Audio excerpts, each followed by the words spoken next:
የኮሪደር ልማት ከተማውን እየለወጠ ነው። እኛ አካባቢ መቼ ነው የሚደርሰው?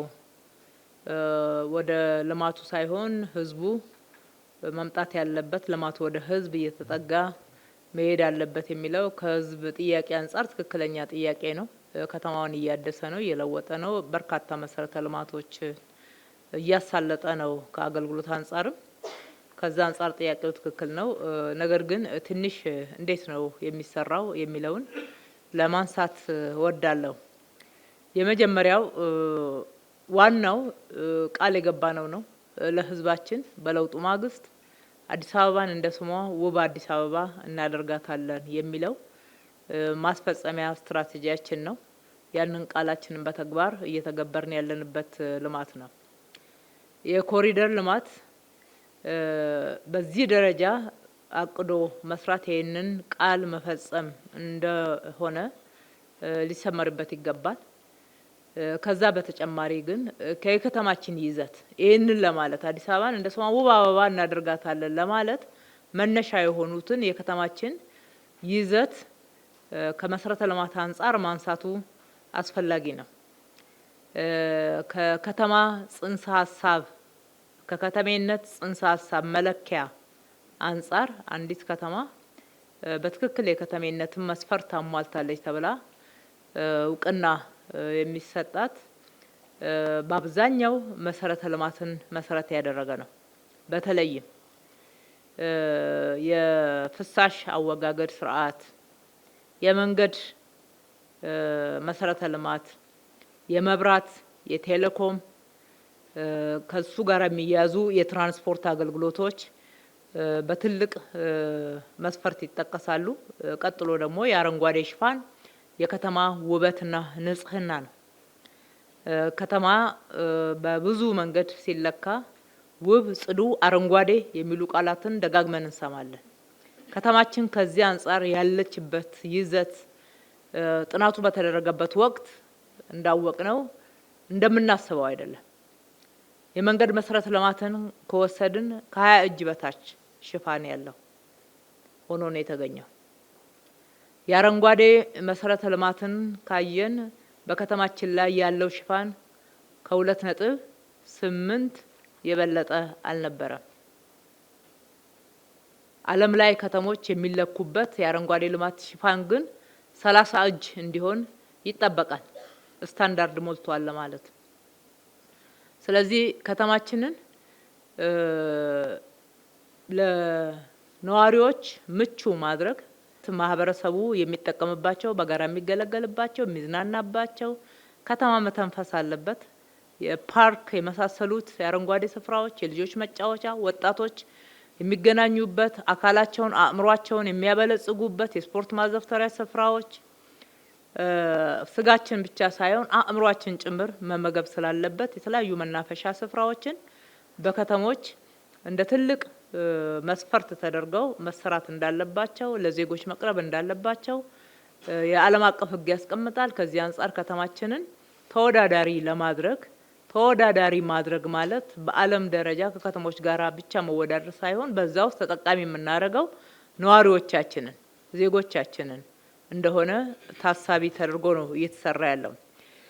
የስታንዳርድ ጉዳይ የመጸዳጃ ቤቶች የህዝብ መገልገያ ስፍራዎችን ስናይ ከተማችን ላይ አሁን ትልቅ ለውጥ እየመጣ ነው። የአረንጓዴ ሽፋንን ብቻ ከወሰድን ከ2.8 አሁን ከ20 እጅ ልቋል። የዘንድሮ አልወጣም። በእርግጠኝነት የዘንድሮ ውጤት ሲመጣ ከ20 እጅ በላይ ውጤት ይመጣል ብለን እንጠብቃለን። በአጭር ጊዜ 30 እጁን ሽፋን ለመሸፈን ነው እየሄድን ያለ ነው። ይሄ ለዜጎች ጤና ነው። ይሄ ለዜጎች ለአእምሮም ለአካልም እጅግ በጣም አስፈላጊ ነው። ይሄ አደጋን ለመከላከል ቅድም ስታነሱ የነበራችሁት የጎርፍ አደጋ ተመሳሳይና ተያያዥ ችግሮችን ለመከላከል በጣም መሰረታዊ የሆነ መሰረተ ልማት ነው። የመንገድ ሽፋናችን አሁን ሰፍቷል። በአንድ አመት ውስጥ ከ700 ኪሎ ሜትር በላይ መንገድ መጠገን ማለት ያልተለመደ ስራ ነው። በኮሪደር ልማት የሰራነው ስራ ይሄንን ከፍ ያለ ቁጥር እንዲመጣ አድርጎታል ማለት ነው።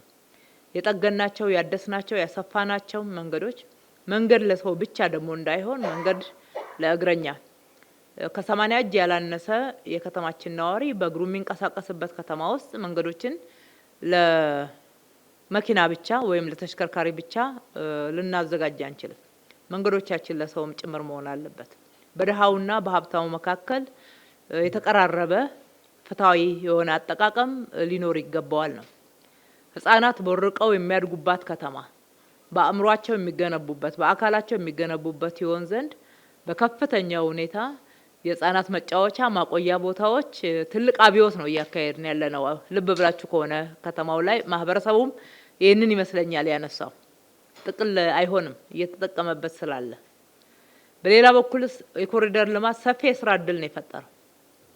በኮሪደር 1 እና በኮሪደር 2 በመቶ ሺዎች የሚሆኑ ዜጎች የስራ እድል እያገኙ ነው። ኮሪደሩ ጋር የሚሰሩት ነዋሪዎች ብቻ አይደሉም ይህንን የሚያገኙት ከተማችን ላይ ከዛም አልፎ ከሀገራችን ከተለያየ ክፍሎች መጥተው የሚሳተፉ ስራ የሚሰሩ ዜጎች ጭምር የስራ እድል ያገኙበት ገቢ ያገኙበት ትልቅ የገበያ ትስስር የተፈጠረበት ነው። ከተማችንን ንጹህ የማድረግ ጽዱ የማድረግ የጤና ጉዳይ ነው። ውበት ብቻ አይደለም። ብዙዎች ከተማን ማስዋብ የቅንጦት አድርገው ይመለከቱታል። ይሄ የግንዛቤ ችግር ነው።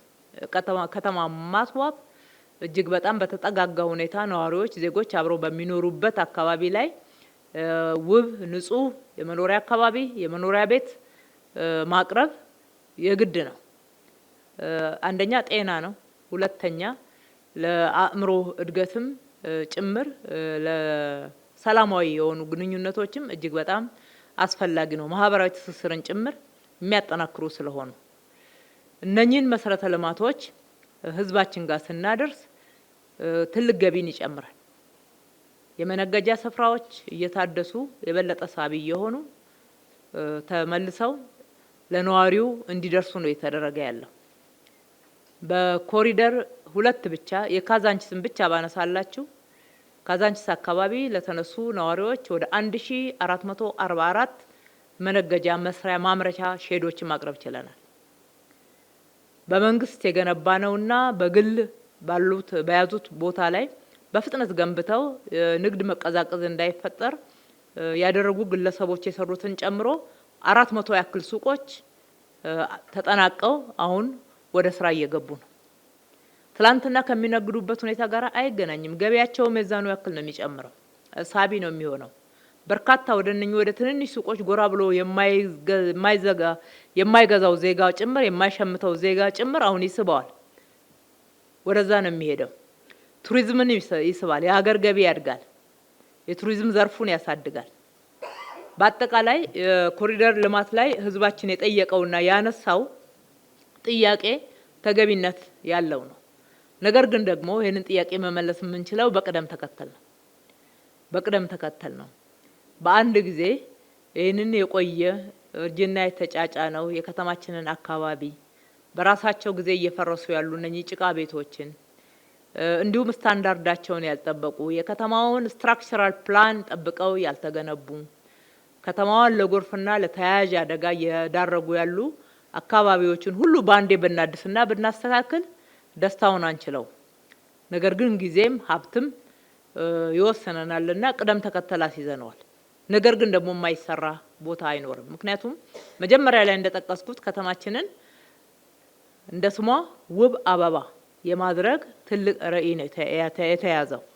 ይሄ ሙሉ ከተማዋን ስናዳርስና በዛ ደረጃ ስናመጣ ነው። በተወሰኑ አካባቢዎች ላይ በሰራነው ብቻ የተሟላ ሊሆን አይችልምና ስለዚህ ጀምረናል፣ እንቀጥላለን። የከተማችን ነዋሪዎች ትግስት አድርገው ቅደም ተከተል አስይዘን አብረን እንሰራለን። እስካሁን የሰራናቸው ቦታዎች ላይም ብቻችንን የሰራነው ነገር የለም። የሰራነው ከህዝቡ ጋር ነው። ከ7000 በላይ ህንጻዎቻቸውን አድሰው ፋሳድ ላይ ታርገው ክላድ አርገው አሳምረው ያቀረቡት እና ከተማዋን ስታንዳርዳይዝ ማድረግ ውስጥ ትልቅ አስተዋጽኦ ያደረጉት የከተማችን ነዋሪዎች ናቸው። በኮሪደር ስራ በሚሰራበት አካባቢ መሳራት ቡና እያቀረቡ ሰራተኞቻችንን ሲያበረታቱ የነበሩት የከተማችን ነዋሪዎች ናቸው።